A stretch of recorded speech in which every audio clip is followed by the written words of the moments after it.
नमस्कार दोस्तों, home library के इस करंट अफेयर्स के सेशन में आप सभी का हार्दिक स्वागत है। शुरू करते हैं आज के करंट अफेयर्स। आज के करंट अफेयर्स का सेशन स्टार्ट करें इससे पहले मैं आप सभी को बताना चाहूंगा कि यदि आप हमारे इस वीडियो की पीडीएफ प्राप्त करना चाहते हैं तो आप इसे हमारे टेलीग्राम चैनल से डाउनलोड कर सकते हैं।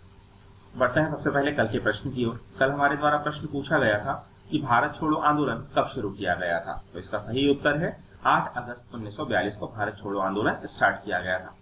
आइए देखते हैं सबसे पहले कल के क्विक रिविजन्स को, जिनमें सबसे पहले था हाल ही में किस शहर में पीएम मोदी ने राष्ट्रीय स्वच्छता केंद्र का उद्घाटन किया है। इसका सही उत्तर है दिल्ली।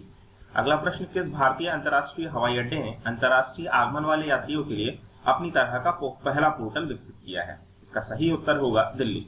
अगला प्रश्न था आवास और शहरी मामलों के मंत्रालय की प्रधानमंत्री स्वनिधि योजना किस वर्ष तक जारी रहेगी, तो यह 2022 तक जारी रहेगी। एआई सक्षम स्वतंत्रता दिवस समारोह के लिए प्रसार भारती के साथ किस प्रौद्योगिकी कंपनी ने भागीदारी की है, तो इसका सही उत्तर है गूगल। अगला प्रश्न है कौन सा देश आईसीसी 2021 पुरुष क्रिकेट T20 विश्व कप की मेजबानी करेगा, तो इसका सही उत्तर होगा भारत।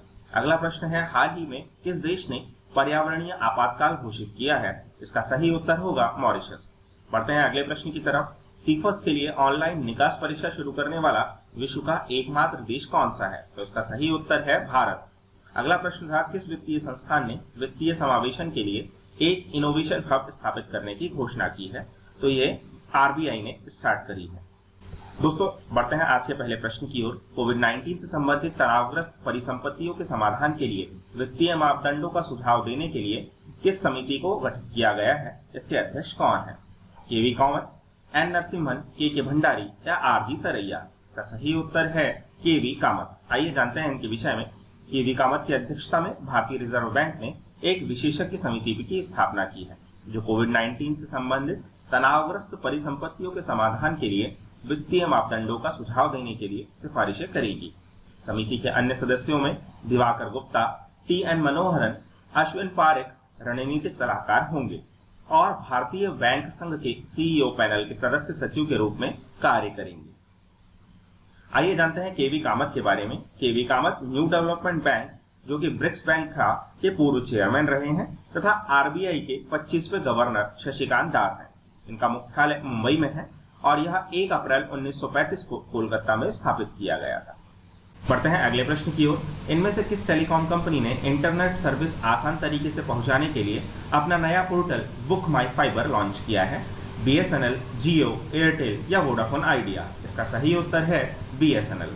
सरकारी टेलीकॉम कंपनी बीएसएनएल ने इंटरनेट सर्विस आसान तरीके से पहुंचाने के लिए अपना नया पोर्टल बुक माई फाइबर लॉन्च किया है। इस पोर्टल के माध्यम से यूजर्स नए फाइबर कनेक्शन के लिए ऑनलाइन आवेदन कर सकते हैं। बढ़ते हैं अगले प्रश्न की ओर। विश्व आदिवासी दिवस कब मनाया जाता है? 4 अगस्त, 6 अगस्त, 8 अगस्त या 9 अगस्त? तो इसका सही उत्तर होगा 9 अगस्त। आइए जानते हैं इसके विषय में। विश्व आदिवासी दिवस मनाने का उद्देश्य आदिवासी लोगों को विशिष्ट पहचान, संस्कृति, इतिहास और भाषा को जागरूक करना है। इस दिवस को मनाने की घोषणा संयुक्त राष्ट्र ने की है।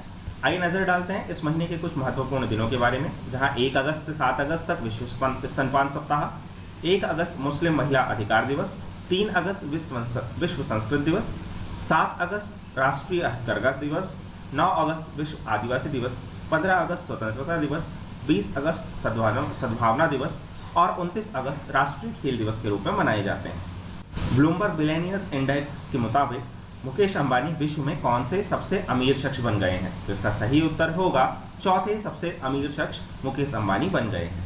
आइए जानते हैं इनके विषय में। ब्लूमबर्ग बिलियनियर्स इंडेक्स के मुताबिक रिलायंस इंडस्ट्रीज के मालिक मुकेश अंबानी हाल ही में फ्रांस के बर्नार्ड अर्नाल्ड फैमिली को पीछे छोड़कर विश्व के चौथे सबसे अमीर शख्स बन गए हैं। अब उनके आगे सिर्फ फेसबुक के मार्क जुकरबर्ग, माइक्रोसॉफ्ट के बिल गेट्स और अमेजन के जेफ बेजोस हैं।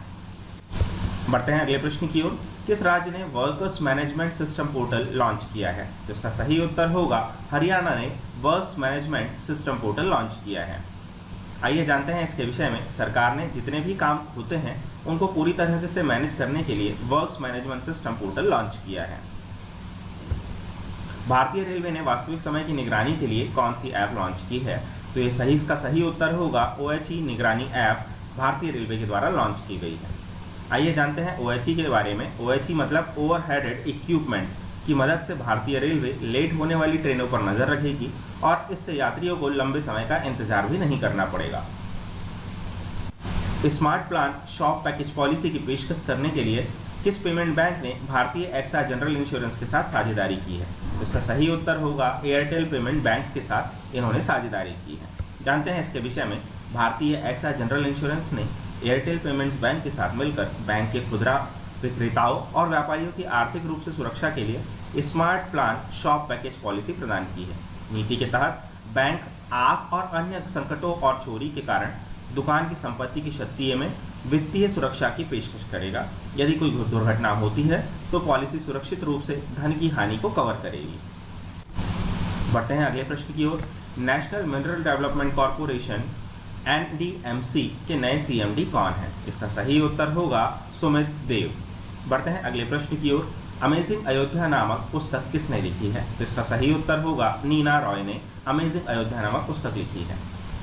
बढ़ते हैं अगले प्रश्न की ओर। किस डॉक्यूमेंट्री फिल्म को 20वें न्यूयॉर्क भारतीय फिल्म महोत्सव में पुरस्कार मिला है? तो इसका सही उत्तर हो जाएगा मुथॉन और सनराइज दोनों को मिला है। आइए जानते हैं इसके विषय में। विभा बख्शी की फिल्म सनराइज ने बेस्ट डॉक्यूमेंट्री फीचर का अवार्ड जीता है और गीतू मोहनदास की फिल्म मुथॉन को सर्वश्रेष्ठ फिल्म का पुरस्कार दिया गया है। बढ़ते हैं अगले प्रश्न की ओर। निम्न में से किस मीडिया सर्विस प्रोवाइडर ने भारत में अपना हिंदी यूजर इंटरफेस लॉन्च किया है? तो इसका सही उत्तर होगा नेटफ्लिक्स ने हाल ही में हिंदी यूजर इंटरफेस लॉन्च किया है। आइए जानते हैं इसके विषय में। मीडिया सर्विस प्रोवाइडर नेटफ्लिक्स ने हाल ही में भारत में अपना हिंदी यूजर इंटरफेस लॉन्च किया है। धीरे धीरे भारत में नेटफ्लिक्स काफ़ी पॉपुलर हो रहा है।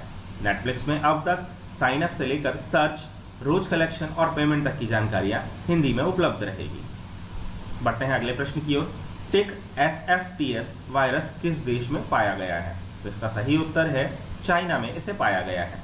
जानते हैं चाइना के बारे में। तो इसकी राजधानी बीजिंग है। यहाँ की करेंसी रेनमिनबी है जिसे युआन कहा जाता है। राष्ट्रपति शी जिनपिंग है और आप सभी को पता होगा कि भारत और चाइना के बीच अंतर्राष्ट्रीय रेखा मैकमोहन रेखा कहलाती है। दोस्तों, इस प्रकार हमारे आज के करंट अफेयर्स का सेशन समाप्त होता है। आप सभी के लिए आज का प्रश्न, किस राज्य ने workers management system portal launch किया है? कर्नाटक, राजस्थान, त्रिपुरा या हरियाणा? आप सभी को अपने उत्तर कमेंट बॉक्स में देने हैं। आई होप कि आप सभी को हमारा आज का प्रोग्राम पसंद आया होगा। यदि आप सभी को हमारा आज का प्रोग्राम पसंद आया है तो हमारे इस चैनल को लाइक करें, सब्सक्राइब करें एवं अपने अन्य दोस्तों के साथ शेयर करें। धन्यवाद।